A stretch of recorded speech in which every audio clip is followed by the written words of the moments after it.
जी अस्सलाम वालेकुम। उम्मीद है कि आप सब लोग खैरियत से होंगे। इमरान खान साहब के कत्ल का मंसूबा बनाया गया है, उस हवाले से कुछ तफसीलात सामने आई हैं, मीडिया में रिपोर्ट हुई हैं, कुछ मजीद डिटेल्स हैं। कोशिश होगी कि वो आपके साथ शेयर की जाए और उसके साथ साथ आज जो अदालत ने फैसला दिया है इंतखाबात के हवाले से, उसके ऊपर अब हुकूमती रद्द-ए-अमल भी आ रहा है और कुछ मजीद दोस्तों का, दानिश्वरों का रद्द-ए-अमल भी हमारे सामने आया है। मेरी कोशिश होगी कि उसके ऊपर भी थोड़ी सी रोशनी डाली जाए। पहली चीज, चौधरी गुलाम हुसैन साहब सीनियर सहाफी हैं, उन्होंने बताया कि इस किस्म का असला मंगवाया जा रहा है जिससे खान साहब को टारगेट किया जाएगा और बुनियादी तौर पे जो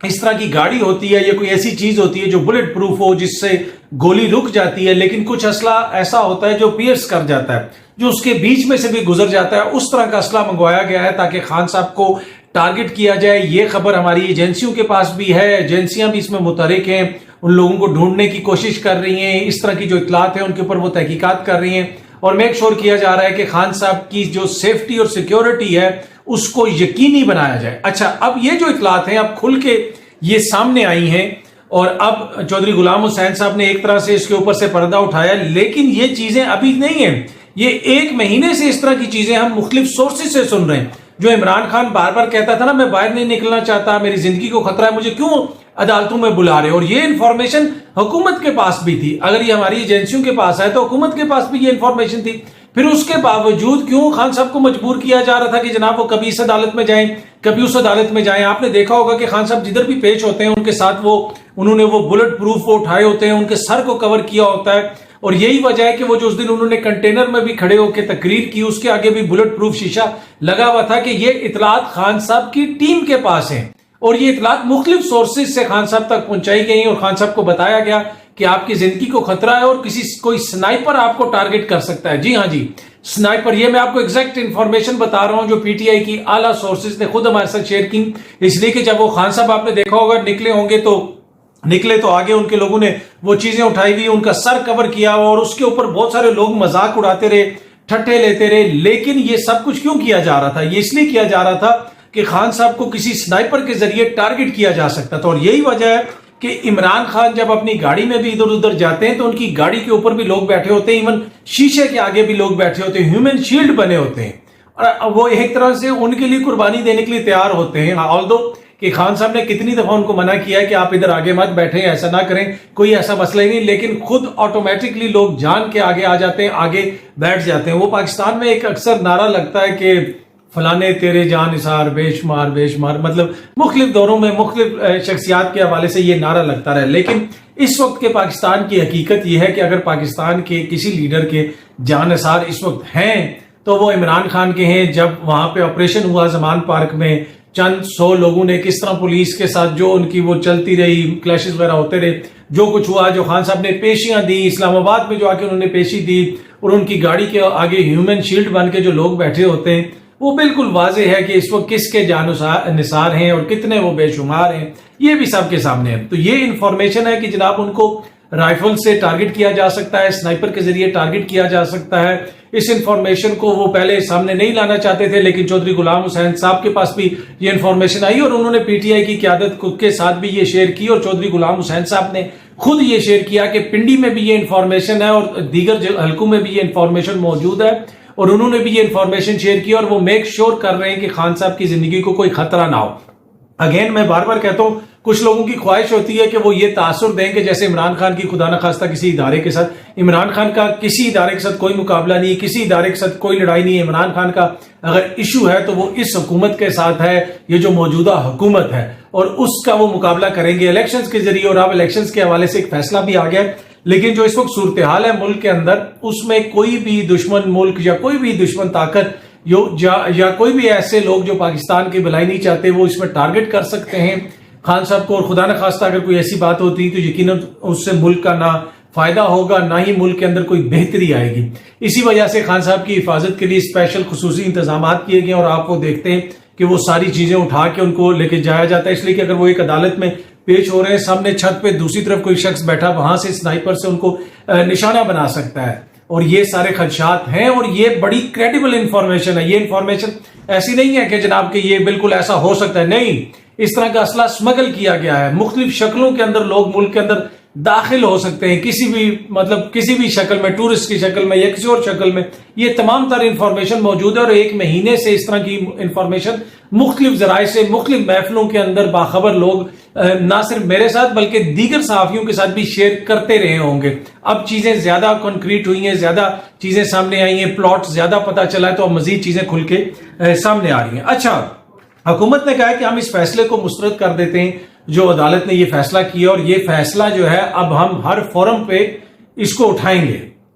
अब हर फोरम, फैसला है अदालत का, आपने उसको मुस्तरद कर दिया, हर फोरम पे उठाएंगे। क्या यूटिलिटी स्टोर में आप उसके खिलाफ कोई एप्लीकेशन दायर कर देंगे, या एक तहसीलदार और 4 पटवारियों का बेंच बना के वहां पे अपील दायर करेंगे? ये मुझे समझ नहीं आ रहा कि वो किधर, आप किस फोरम पे उठाएंगे। अदालत का फैसला है, वो तो आप अदालत में ही चैलेंज कर सकते हैं या रिव्यू के लिए कह सकते हैं। लेकिन जिस किस्म का रवैया हुकूमत का है और मरियम बीबी का है, आज भी एक सहाफी ने भी ये लिखा कि जिस तरह चीजें जा रही हैं, अजमल जामी साहब ने गालिबन उन्होंने लिखा कि जनाब जिस तरह चीजें जा रही हैं जिस तरफ, उससे तो लगता है कॉन्टेम्प्ट की तरफ जाएंगे। तो उसके उनकी ट्वीट को कोट करके मरियम बीबी ने कहा कि जनाब ये नहीं हो सकता तो वो नहीं हो सकता। मतलब उनका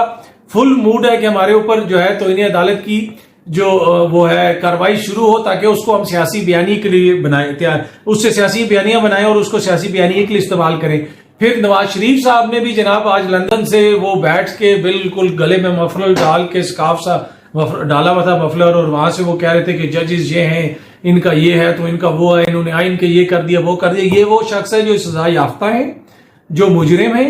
जो 50 रुपए का स्टाम्प दे के लंदन गए हुए हैं, और ये इमरान खान को लाडला कह रहे हैं। लंदन में ऐसे बैठ के बातें कर रहे हैं, और लाडला वो है जो जनाब मुल्क में इधर धक्के खा रहा है और जिसने मुल्क में बैठ के सारी स्ट्रगल की, और ये वहां से बैठ के आइन और कानून के ऊपर सबको लेक्चर दे रहे हैं। हाँ, अदालतों से उनको रिलीफ मिल जाता है, उनकी सजाएं माफ हो जाती हैं, फिर तो एक अलग केस है, एक अलग बहस है।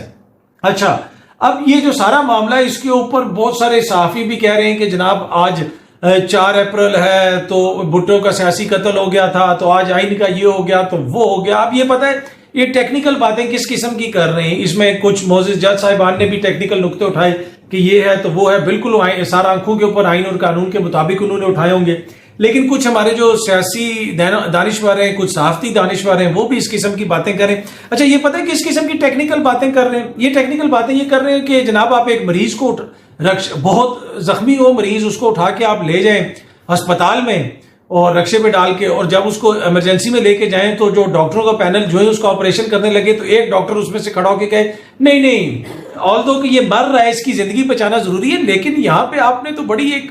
संगीन किस्म की जो है इखलाकी गलती कर दी, आपने तो ये चीज बड़ी गलत की है, आप इसको रक्शे पे क्यों डाल के लेके आए? मरीज तो रक्शे पे नहीं आता, मरीज तो एम्बुलेंस पे आता है, लिहाजा इसको वापस ले जाएं,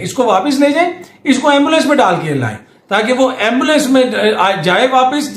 रास्ते में मार जाए। तो अब वो एम्बुलेंस ढूंढे, एम्बुलेंस में डालें, फिर जब वो एम्बुलेंस में आएगा वो इशू ये है कि ये कैंची जो डॉक्टर साहब ने ऑपरेशन करना था ये दाएं हाथ से क्यों पकड़ी, ये बाएं हाथ से पकड़े। अच्छा, ये सारे वो माहिर हैं जो आईनी माहिर भी कहलाते हैं, कानूनी माहिर भी कहलाते हैं, या बनते हैं, खुद बनते हैं। मैं ये दानिश्वरों की बात कर रहा हूं जो ट्विटर के ऊपर ट्वीट्स कर रहे हैं और मीडिया के ऊपर बैठे तजिए कर रहे हैं, तो इस तरह की टेक्निकल वो चीजें निकाल रहे हैं जिसका ना कोई सर है ना पैर है, पर जो बुनियादी चीज है, जो मरीज है, जो मर रहा है, जो पाकिस्तान का आइन है जिसको मारा जा रहा है, उसके ऊपर ये बात नहीं करते कि उसे कहते नहीं रक्शे से उतारो तो एम्बुलेंस में डालो, एम्बुलेंस से उतारो तो इस पे करो। अच्छा, ये इस दरवाजे से क्यों लेके आए, इसको आपने व्हील चेयर पे क्यों बैठाया हुआ है, इसको आप स्ट्रेचर पे लेके आना था, इसको वापस बाहर लेके जाएं, स्ट्रेचर पे डाल के लेके आए। इस किस्म की बातें हो रही हैं कि एक मरीज मर रहा हो और डॉक्टर्स बैठ के उसके साथ ये कुछ शुरू कर दे, तो यही इसी तरह की बहस चल रही है। जहां तक ये ताल्लुक है कि आइन के साथ क्या हो रहा है, आज 4 अप्रैल है, आज भुट्टो साहब का अदालती कत्ल हुआ था,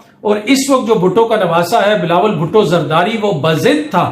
बजिद था कि आइन को हमने सूली चढ़ानी है, लेकिन आइन को सूली पर चढ़ने से बचा लिया 4 अप्रैल को चीफ जस्टिस अता बंदयाल साहब ने, और उन्होंने जो फैसला दिया ना वो किसी जमात के खिलाफ है, ना वो किसी सियासतदान के खिलाफ है, ना वो हुकूमत के खिलाफ है, लेकिन हुकूमत का तड़पना समझ से बाला तार है। 2 सूबों की आवाम का हक है, वोट का हक है, उसके लिए वो फैसला है। उसके ऊपर जनाब ये इतने सीख पा हुए हैं कि लंदन में नवाज शरीफ भी गुस्से में है, इधर बिलावल भुट्टो जो है वो भी गुस्से में है, क्योंकि वो सबसे बड़ी आइन को रोंदने में अगर कोई सहूलत कार इस वक्त है तो वो बिलावल भुट्टो जरदारी साहब और उनकी जमात है। बाकी जो इस मुल्क के अंदर हो रहा है, आइन को जैसे रोंदा जा रहा है, वो भी आपके सामने है। इंतखाबात रोक के इन्होंने आइन को सूली पर चढ़ाना था, लेकिन 4 अप्रैल को अता बंदयाल साहब ने आइन को सूली पर चढ़ने से बचा लिया। और आज से कई बरस पहले जो एक अदालती कत्ल हुआ था 4 अप्रैल को, आज का जो फैसला है वो एक ऐसा फैसला है कि ये भी हमेशा याद रखा जाएगा कि वो जिस तरह एक काला फैसला था, एक डार्क फैसला था, एक स्याह फैसला था, आज का जो फैसला है खुशाइंद फैसला है, रोशन फैसला है, आइन के लिए फैसला है, अवाम के लिए फैसला है, पाकिस्तान के लिए फैसला है, दस्तूर के लिए फैसला है। और इस फैसले का जितना भी आप क्रेडिट अता बंदयाल साहब को दें कम है। वो खड़े हुए, उनके ऊपर दबाव डाला गया, उन आधी रात को यहां इजलास बुला के इस तरह के तासुर दिए गए कि ये कर देंगे वो कर देंगे, लेकिन अता बंदयाल साहब ने आइन के मुताबिक फैसला दिया और इसमें किसी सियासी जमात की कोई हार नहीं हुई। इस फैसले में सिर्फ दस्तूर की जीत हुई है और अवाम की जीत हुई है। अब अवाम अपने वोट से फैसला करेंगे कि उन्होंने किसको वोट देना है। उम्मीद है कि वीडियो आपको पसंद आई होगी। बहुत जल्दी आपसे फिर मुलाकात होगी। Thank you so much.